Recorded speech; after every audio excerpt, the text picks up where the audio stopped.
Hey guys, and welcome to another Schematics interview. This time we want to talk about Parkasaurus, and for that we invited Chris, and guess what? He came. Hey Chris. Hey, how you guys doing? I'm fine, thanks. How are you? I'm doing great because you guys invited me on.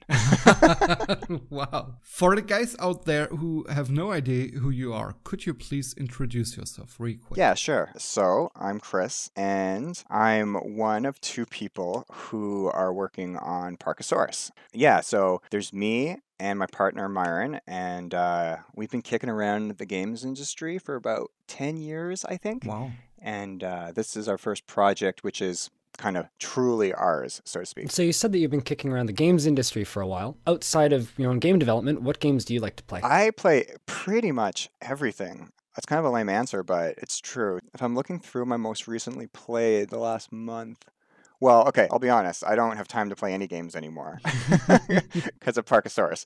But when I do, I'll try to try something new, but I'll play anything from like strategy turn-based like the XCOM to obviously a lot of sim games, survival games. I still find myself going back to Don't Starve a lot, builders, like kind of across the board is what I usually play. Some sort of like a warm-up question.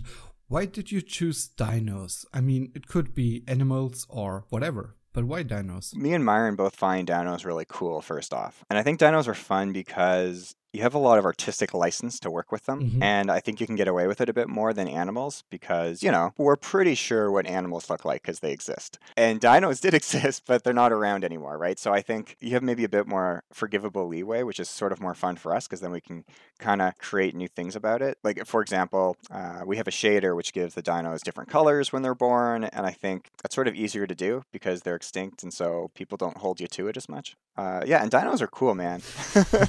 What was the inspiration to make this type of game and with this theme? Kind of like expanding on the previous question. Me and Myron have both been big fans of sim games and kind of management games. And the original idea actually came from his wife. She made a book, like an actual, you know, physical book with pages and information of what her Dino Park game would be like, which was super cool. She made this a while ago. That was really the motivation. Myron's like, hey, check this out. What do you think? And then he made a quick prototype and I said, let's do this. Cool. So why did you went with the art style you did? Is there any reason for that? I mean, okay, look, you got to stand out sometimes, right? And I think for us, it is a way to stand out a bit more. I mean, there's a lot of people doing dino games with kind of the realistic dino style, which to me is sort of old.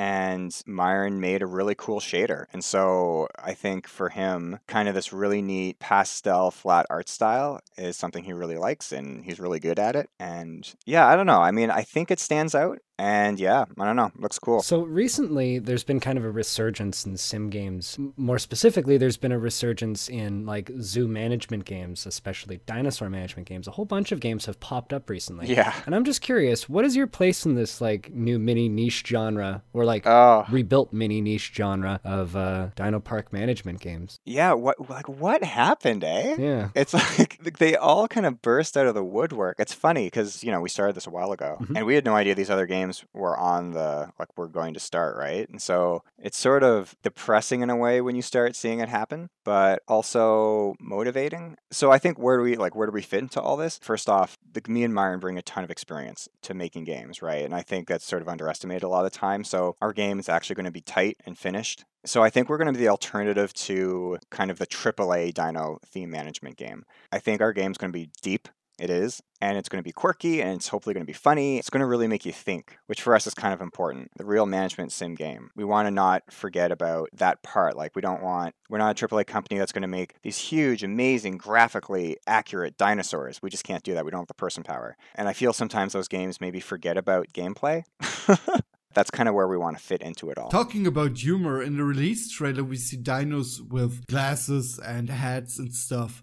So I wonder, what role does humor play in Parkasaurus? You know, can games ever be funny? I don't know. But we want humor to have a real part because I think, as you can tell from the art style, it's a bit lighter, as in just the feel of it. And for us, the dinos are the focus of our game. You know, they're not just these animals, they're your best friends, kind of. They're sort of your pets. We weirdly base the dinos in Parkasaurus off our own pets. Myron has a gazillion pets. He actually has a zoo in his house. It's ridiculous. And I have a dog, which I adore.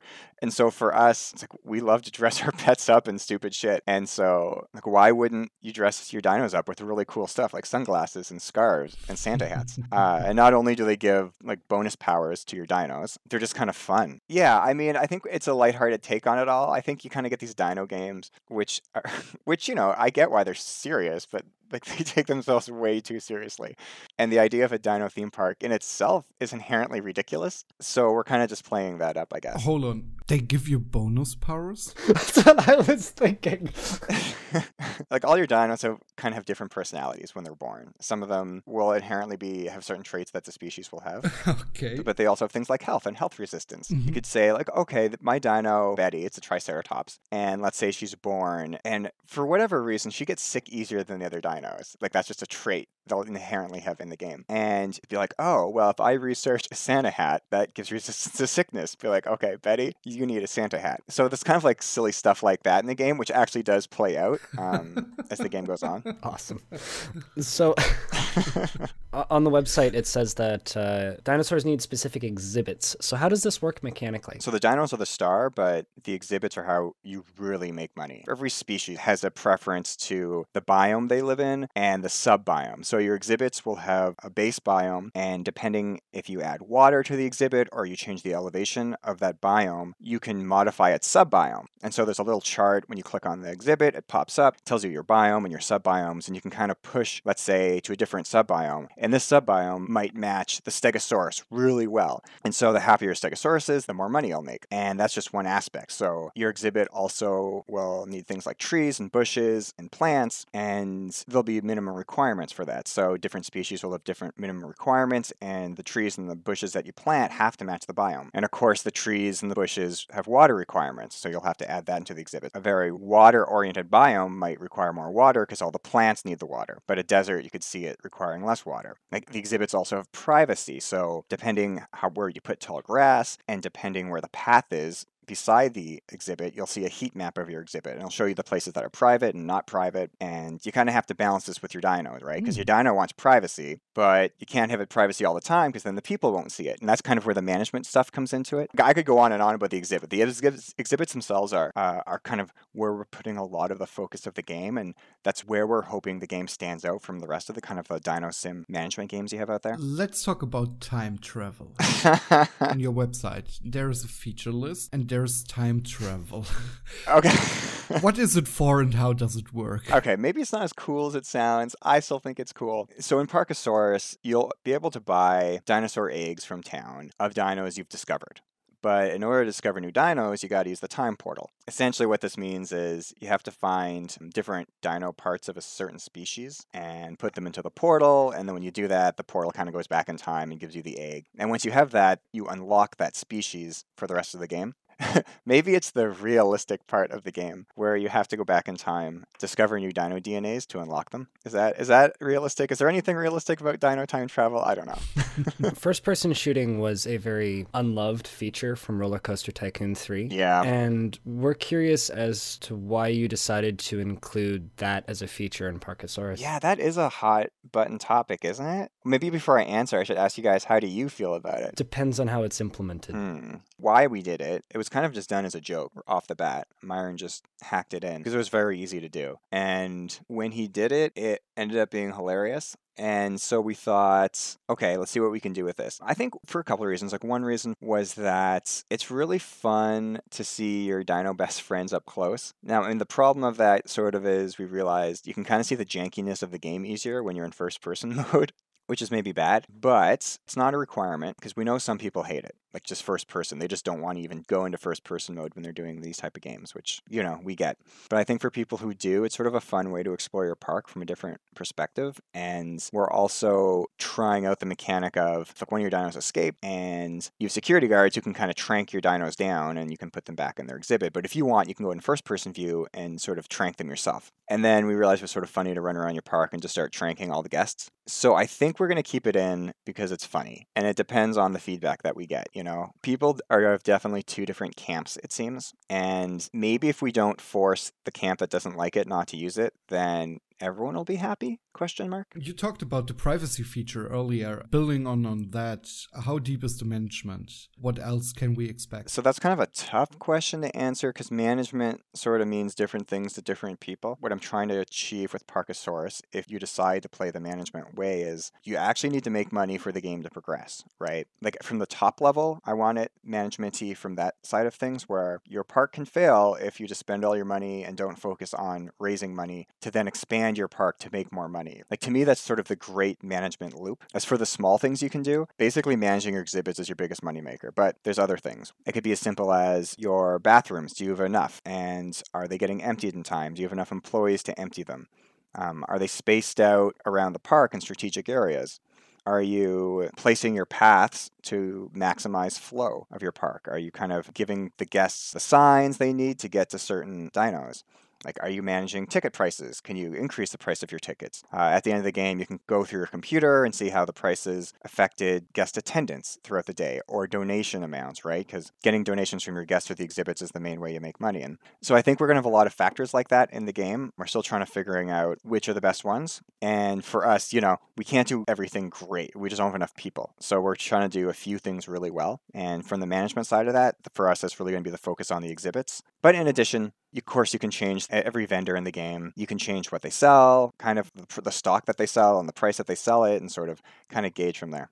There's going to be a sandbox mode, I'm guessing. We've talked about it, and I think we're going to do it. We weren't originally, but there seems to be a lot of people who like sandbox mode. Who knew? Another thing that I was very impressed by when I watched the trailer is you have dynamic weather, or at least seasons that change. Yeah. So what role does the weather/seasons play? I think what you'd expect. So you might have less guest attendance when it starts getting colder, or if it's a rainy day, and so you might have to do a few things to encourage guests to show up for bad weather that's coming up, maybe cheaper ticket prices. The farther you play throughout the game, you go into the deeper seasons, right? And the deeper seasons provide more of a challenge. So in the winter, things start getting colder, and you have to start keeping in mind that your dinos are going to get cold. And you have the exhibit requirements or items in the exhibit to keep the heat on, so your dinos are happy. So there's little aspects like that, and we don't introduce it until later on in the game. So you kind of start in the perfect weather, which is spring, I think, if I recall. And as the game progresses, you sort of get shittier weather. And so you have more challenges to face. But hopefully at that point, you have a clue of what's going on. Yeah, so that's kind of how we're going to handle weather. We will definitely have the weather for early access. The question of how much of the weather affecting the game we'll get in, it's still kind of up in the air. But that's what we have on our roadmap for weather. Another thing that's very popular in the community is mod support. Will there be mod support? Oh, man, I hope so. The best I can say is we want to do it eventually. Is that a lame answer? I don't know. It's just that we have so many things to do. We definitely can do it, and we know how to integrate it. It's on our list. The question of whether it gets in for early access or after early access is up in the air. Yeah, we want to, because mods are awesome. And this is the other hot button question, which is, what are the chances of console ports? The chances are good if it makes sense. So Myron's ported games to every console that exists, probably. So technically, we have the technical expertise to do it. The thing is, games like Parkasaurus are very PC-oriented, right? They're usually best played with a mouse and a keyboard. So I don't know. I mean, how well do these type of games play on maybe the Switch? Is that the most logical choice? I'm not sure. I could see us make a go at it for the other consoles, but it just has to make sense, right? I mean, it also really comes down to, this sounds sort of shitty, but like how well the game does. If the game does really well, okay, then it actually makes sense to put in time to bring it to, let's say, console where there would be a lot of work required to figure out the UI, right? Like that's the challenge. Transfer them over to a console that's traditionally controller-based. There's going to be a ton of work on making it feel good and not shitty. Basically, our last question already. When do you plan to launch an early access? Guys, nobody knows that answer. We tried. Sorry. I know. We've been saying the spring. I think spring is coming up very quickly, which is a bit frightening. Yep. Yeah, it is, isn't it? So I think we still want to do spring. I don't know, it's tough. It's this thing where you want to get an early access game out, but we don't want the game to be a fiery mess, because I feel too many games come out in early access and they're just shitty, and I think you sort of disappoint people right off the bat. So I think we want to make sure the game is decent, and then we can move forward to make it even more amazing, right? So spring. It's a very long-winded answer to spring. Maybe late spring. That's fair. What is the future of Parkasaurus, and where can people find out more about the game? and your work? Yes, there are lots of ways to follow us. The best thing to do is sign up to our email list. You can check out the game site, parkasaurusgame.com. You can follow us on Twitter.